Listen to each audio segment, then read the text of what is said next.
ఓం శ్రీ గణేశాయ నమః. ఓం శ్రీ గురుభ్యో నమః. శ్రీ మాత్రాయ నమః. నమస్కారం అండి అందరికీ. Welcome to my YouTube channel Shri Manju spiritual. మనం శ్రీ లలిత సహస్రనామ స్తోత్ర నామాలకు ప్రతిపదార్థాలు తెలుసుకుంటున్నాం కదా, శ్రీ మాత్రాయ నమః. కానీ అంతకంటే ముందుగా మీరు కనుక మన ఛానల్ని మొదటిసారి చూసి ఉంటే ముందుగా ఒక చిన్న లైక్ ఇవ్వండి ప్లీజ్, షేర్ చేయండి, నచ్చితే సబ్స్క్రైబ్ చేసుకోండి, కామెంట్ పెట్టండి. దయచేసి వీడియోని ఎక్కడ కూడా స్కిప్ చేయకుండా చివరి వరకు చూసే ప్రయత్నం మాత్రం చేయండి. ఇంకా వీడియోలోకి వెళ్ళిపోదాము. శ్రీ మాత్రాయ నమః. 805 నామము పుష్కరేక్షణ, 5 అక్షరముల నామం. ఈ నామంతో అమ్మవారికి నమస్కరించేటప్పుడు పుష్కరేక్షణాయ నమః అని చెప్పాలి. పుష్కర పోషణాత్మకమైన లేదా పుష్టికరమైన, ఈక్షణ చూపులు కలది. పుష్కరేక్షణ తామర పువ్వుల వంటి కన్నులు గలది. తామర పువ్వుల వంటి కన్నులు గల సూర్యచంద్రగతి రూప పుష్కర యోగం నందు వేడుక గలది. పద్మకర్ణిక యందు ఉద్భవించిన పృథ్వీ యందు వేడుక గలది. పృథ్వీ విషయమందు నిర్వాయపరముగా ఉన్నది. వటపత్రశాయి విష్ణువు నందు దయా వీక్షణములు గలది. అంబహ పద వాచులగు వారి యందు వీక్షణము గలది. పోషణాత్మకమైన లేదా పుష్టికరమైన లక్షణాన్ని అమ్మవారు తన కన్నులలో ప్రసరింపజేస్తుంది.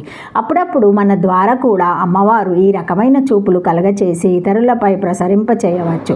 అంటే మనుషులందరి ద్వారా కూడా అమ్మవారు ప్రసరింపగలదు, మన ద్వారా కూడాను అని ఎవరు ఆశ్చర్యపడనక్కర్లేదు. అందరినీ అమ్మవారు ఉపయోగించుకోవచ్చును. మధ్యలో మనము భయపడము బిడియపడము అనవసరం అని ప్లగ్ల ద్వారా విద్యుత్ ప్రసరించడానికి అవకాశం ఉంది. ఏదైనా ఒక ప్లగ్ నేను క్షుద్రుని నా ద్వారా విద్యుత్ ప్రసరించడం ఏమిటి అని అనుకుంటే ఎలా అర్థం లేదో అలాగే మనిషి అయిన నా ద్వారా అమ్మవారు ప్రసరించగలదా అని అనుకున్నంత అంతే.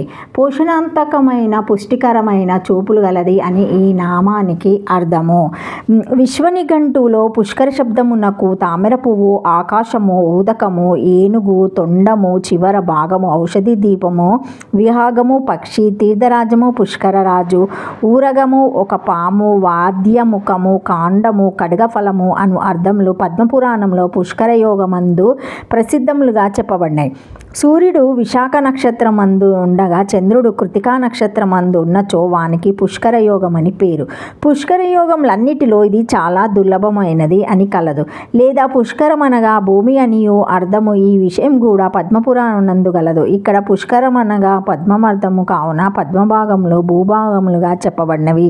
పద్మమండలి బొడ్డు దేవతలు ఆ కర్ణికని భూమి యందును, పద్మమండలి శ్రేష్ఠ భాగములు పర్వతములు, పద్మమండలి రేకులు మ్లేచ్ఛాదేశములు, పద్మమండలి క్రింది రేకులు సర్పభూపములు, పాతాళము. ఈ విధంగా శ్రీమన్నారాయణుని కొరకు భూమి పుష్కర రూపమున ఉద్భవించినది. శ్రేష్టమైన పుట్టుక వలననే భూమికి పుష్కరమను నామము కలిగినది అని గలరు. పుష్కరే భూమి విషయమందు క్షణ వేడుక గలది లేదా నిర్వాయపరముగా ఉన్నది అని అర్థం. క్షణ శబ్దమునకు నిర్వాయ పరిస్థితి, పని లేకుండా ఉండుట, క్షణకాలము, ఉత్సవము అను అర్థములు కలవు. కావున భూమి విషయమందు వేడుక గలది లేదా భూమి విషయమున నిర్వాయపరంగా ఉన్నది అని అర్థము. ఇది అలుస్కాసమాసము లేదా పుష్కరమనగా మర్రి చెట్టు అను అర్థం కూడా కలదు. ఎందుచేతనగా మత్స్యపురాణం నందు మర్రి చెట్టు ఉండుటచే పుష్కర ద్వీపమును పేరు కలిగినదని పుష్కర ద్వీపమునకు వ్యుత్పత్తి చెప్పబడినది. న్యాగ్రోధము మర్రి చెట్టు ఈ ద్వీపమందు చే దీనికి పుష్కర ద్వీపం అని నామము కలిగినది అని కలదు. విష్ణు పురాణం నందు కూడా ఈ విషయము పుష్కర ద్వీపమందు న్యాగ్రోధము గలదు, అది బ్రహ్మకు స్థానం అని గలదు. వేదమునందు కూడా ప్రజాపతి యొక్కడు మరి ఎక్కుడనందుండనని గలదు. సాధారణంగా విష్ణు వటపత్రసాయిమై ఉన్నట్లు పురాణంలో గలదు. అట్టి విష్ణువునందు దయావీక్షణములు గలది. దేవీ భాగవతమందు బాలరూపుడై వటపత్ర మందు శయనిచ్చిన విష్ణువుతో భగవతి యగు దేవి సకల ప్రయోజనములను నెరవేర్చు వాక్యము ఒక శ్లోకంలో చెప్పేనని గలదు. లేదా పుష్కర అంబసులందు ఈ క్షణం చూపగలది. వేదమునందు దేవతలు, మనుషులు, పితారులు, అసురులు అను 4 అంబాసులని చెప్పబడుదురు అని కలదు. వీరి యందు చూపుగలది 5 అక్షరముల నామము. శ్రీమాత్రే నమః. 806 నామము పరంజ్యోతి, 4 అక్షరముల నామం. ఈ నామంతో అమ్మవారికి నమస్కరించేటప్పుడు పరంజ్యోతిష నమః అని చెప్పాలి.